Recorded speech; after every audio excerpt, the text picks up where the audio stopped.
আসসালামু আলাইকুম, আমি কাজমিন খান গোল্ডেন টিচিং হোম থেকে সবাইকে স্বাগতম। তো তোমরা যারা কম্পোজিশন একটাও পড়তে পারো না এবং যাদের কাছে মুখস্থ বিদ্যা মনে থাকে না, তাদের জন্য শুধুমাত্র এই একটাই কম্পোজিশন নিয়ে আমি কিন্তু চলে আসছি।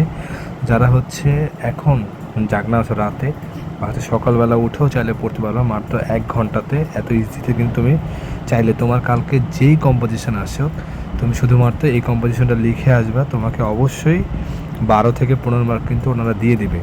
তুমি একটা কথা মনে রাখবা, তোমাদের কিন্তু কম্পোজিশন 20 মার্ক এবং তুমি যদি কিছু না লিখে আসো তাহলে কিন্তু তুমি পাবা 0।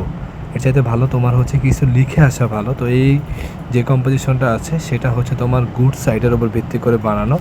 তো তোমাদের মূলত aim in life, value of time, তারপর স্টুডেন্ট লাইফ, তারপর কি বলে নিউজ পেপার, এইগুলো কিন্তু তোমাদের জন্য খুবই ইম্পর্টেন্ট এবং ফিজিক্যাল এক্সারসাইজ এটাও কিন্তু খুবই গুরুত্বপূর্ণ। তাই এইগুলোর ওপর ভিত্তি করে যেটাই আসুক না কেন তুমি জাস্ট এটা লিখে আসবা, তাহলে কিন্তু 10 থেকে 15 মার্ক বা 12 থেকে 15 মার্ক কিন্তু তুমি অনায়াসে পেতে পারো। আর অবশ্যই যেই সম্পর্কে টপিক আসবে সে সম্পর্কে তুমি চাইলে 5-6টার সেন্টেন্স অবশ্যই লেখার চেষ্টা করবা নিজের যোগ্যতার সাথে।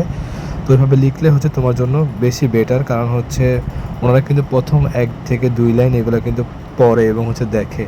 তো ওইখানে যদি তুমি ভালোভাবে ওই সম্পর্কে 2-1টা কনসেপ্ট লিখতে পারো, তাহলে কিন্তু এমন হতে পারে যে তোমার হাতের লেখা যদি ভালো হয় এবং কাটাছেঁড়া না হয়, তাহলে এমন তুমি 15-র বেশিও পেতে পারো। তো আমি কিন্তু বারবার বলতেছি, কালকে তোমরা কেউ কম্পোজিশন ছাড়বা না, তোমরা সবাই অন্তত এটা পড়ে যাবে যাতে তোমরা কিছু লিখে আসতে পারো।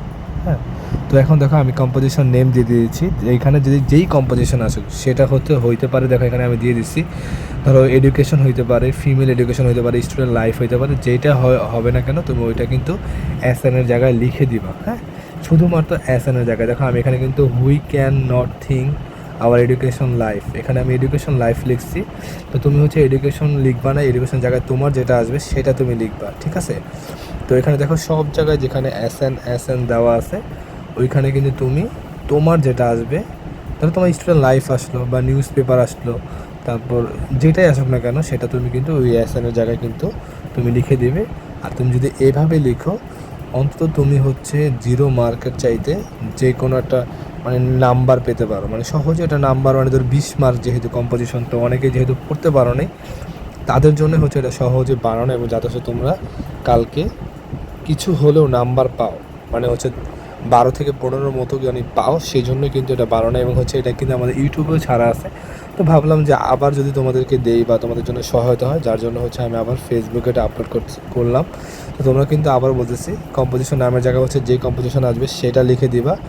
আর এখানে যে এসএন আছে, এসএনের জায়গায় তোমার যেই কম্পোজিশনটা আসবে, ধরো রিডিং নিউজ পেপার আসলো কালকে, তুমি এসএনের জায়গায় রিডিং নিউজ পেপার দিয়ে দিবা। যদি স্টুডেন্ট লাইফ আসে তাহলে স্টুডেন্ট লাইফ লিখে দিবা। যদি ডিউটিস অফ স্টুডেন্ট আসে তাহলে ডিউটিস অফ স্টুডেন্ট লিখে দিবা। যদি এম ইন লাইফ আসে, যদি হবি আসে, যেটাই আসুক না কেন তুমি কিন্তু এখানে এটা লিখে দিলেই হয়ে যাবে। তো এইভাবেই তুমি এসএনের জায়গায় যেটা যেটা আসছে সেটা কিন্তু লিখে দিলেই হয়ে যাবে। তারপর আমরা চলে যাব পরের ধাপে। আর তুমি অবশ্যই এগুলো কিন্তু স্টেপ বাই স্টেপ লিখবা, ঠিক আছে? কি বলে, স্পেস রেখে রেখে লিখবা, ভাগে ভাগে লিখবা, তাহলে কিন্তু তুমি একটু ভালো মার্ক পাবা। তারপর দেখো আমি এখানে যেখানে লিখছি, so they can not keep a good moment to do it. তো এইভাবে এখানে আমি যেখানে দেখো লিখছি বাই ডুইং, বাই লার্নিং, যেটা যদি ধরো লার্নিং নিউজ পেপার আছে বা রিডিং নিউজ পেপার আছে তাহলে এই ক্ষেত্রে তুমি এটা ইউজ করবা। বা ডুইংয়ে স্টুডেন্ট লাইফ লিখবা। তারপর অ্যাসানের জায়গায় তোমার যেটা আসবে সেটাই লিখবা। তারপর দেখো আমি আবার চলে গেলাম ইট ইজ সেড দ্যাট। তারপর ধরো যেটা আসুক তোমার অ্যাসানের জায়গায়, তোমার যেটা আসুক কম্পোজিশন তুমি কিন্তু সেটাই লিখবা। তো এখানে ওইটা লিখে তারপর আবার যা যা লিখেছি সেম ওয়েতে সেমভাবে এইগুলোই লিখবা, যেটা তোমার জন্য বেশি ভালো হবে। এবং আমি আবারও বলতেছি যে তোমার যে কম্পোজিশন আসবে সেখান থেকে তুমি 2-1টা লাইন কিন্তু ইনক্লুড করার চেষ্টা করবা, যেটা তোমার জন্য ভালো হবে। তারপর আমি চলে যাব তৃতীয় ধাপে। দেখো আমি থার্ডলি লিখেছি যে the students can play an important role to set up. ধরো যেটা আসুক, এখানে এমএল লাইফ হইতে পারে, হবি হইতে পারে, বারবার বলতেছি কিন্তু যেটাই হোক না কেন তুমি ওইটা এখানে বসাই দিবা। তারপর দেখো অ্যাকশনের জায়গায় তুমি কম্পোজিশনের যে নাম আছে সেটাও কিন্তু তুমি এখানে ইউজ করবা। তারপর দেখো এখানে লেখছে এই স্টুডেন্ট, এই female student may be face, যেমন ফিমেল তো আমি স্টুডেন্ট তো তোমার কম্পোজিশন আসে না, তুমি এই ফিমেল স্টুডেন্ট তুমি এখানে দিবা না, তুমি জাস্ট খালি এই স্টুডেন্ট দিয়া যেটা দিবা এই স্টুডেন্ট মে ফেস মেনি প্রবলেমস। তারপর ইফ এই স্টুডেন্টস মে বি ডিটারমাইন্ড, তারপর হি দিতে পারো he can success in his life. তারপর ধরো পরে আমরা চলে যাবো হচ্ছে এডুকেশন। দেখো আমি এখানে দাগ দিয়ে দিচ্ছি, এডুকেশন ইজ দ্য ব্যাকবোন লেখা, এডুকেশন লিখবা না, তোমার যেটা কম্পোজিশনে আসবে সেটা লিখে দিবা। ধরো তোমার মাই হবি আসো, তুমি লেখো হবি ইজ দ্য এরকম কিছু হচ্ছে লিখে দিলা, বা এই এই লাস্টের দিকে এসে তোমার যেই কম্পোজিশনটা আসবে সেই কনসেপ্ট ঠিক রেখে তুমি হচ্ছে কিছু লেখার চেষ্টা করো, যেটা তোমার জন্য সবচেয়ে বেশি বেটার হবে এবং হচ্ছে ওনারা ধরতেও পারবে না যে তুমি আসলে এই কোয়ালিটি বা এভাবে লিখেছো। দেখো এখানে এডুকেশন যেখানে লেখা আছে এডুকেশনগুলা জায়গায় তোমার কম্পোজিশন নাম লিখবা এবং অ্যাসাইনের জায়গাও তুমি যেই কম্পোজিশনটা আসবে সেটা কিন্তু তুমি লিখবা। তারপর চলো আমরা হচ্ছে শেষের ভাগে চলে যাই। শেষের ভাগে হচ্ছে তুমি লিখতে পারো যে এটা সম্পর্কে, তাহলে যেই কম্পোজিশন আসবে সেই সম্পর্কে তুমি আরও 2-1 লাইন বেশি লিখে দিলা। ওই কনসেপ্টটা ঠিক রেখে তুমি কিন্তু যদি লিখো তাহলে তুমি অবশ্যই ভালোটা নাম্বার পাবা। এবং হচ্ছে এইভাবে লিখলে ধরো তুমি কোনো কম্পোজিশনই পারো না, তুমি হচ্ছে তোমার ওই কম্পোজিশন যেটা আসবে সেটার জায়গায় তুমি আমাদের এই কম্পোজিশনটা লিখে দিবে এবং হচ্ছে ওই কম্পোজিশনের নেমের জায়গায় তোমার কম্পোজিশনের নামটা লিখবে।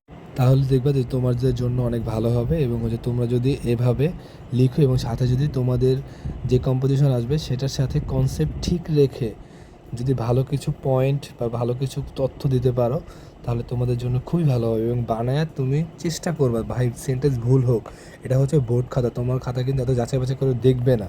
তো সেই ক্ষেত্রে তুমি সবসময় চাইবা যে তোমার হচ্ছে কিভাবে তোমার 2-1 লাইন লেখা যায়, কারণ মাথায় রাখবা যে বোর্ড খাতায় হচ্ছে খালি রাখলে তুমি কিন্তু নাম্বার পাবা না। এবং যাদের হচ্ছে ফার্স্ট পেপার খারাপ হয়েছে তারা কিন্তু অবশ্যই কোনো কিছু কালকে ছাইরা আসবা না পরীক্ষায়, তোমরা সব কিছু দেওয়ার চেষ্টা করবা এবং সবাই ভালো করে লিখে আসবা। অবশ্যই কোনো কিছু ছেড়ে আসবা না, মেন কথা হচ্ছে তোমার সব কিছু লিখবা।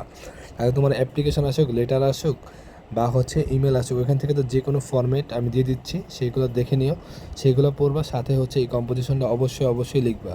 সবাইকে বেস্ট অফ লাক, আল্লাহ হাফেজ।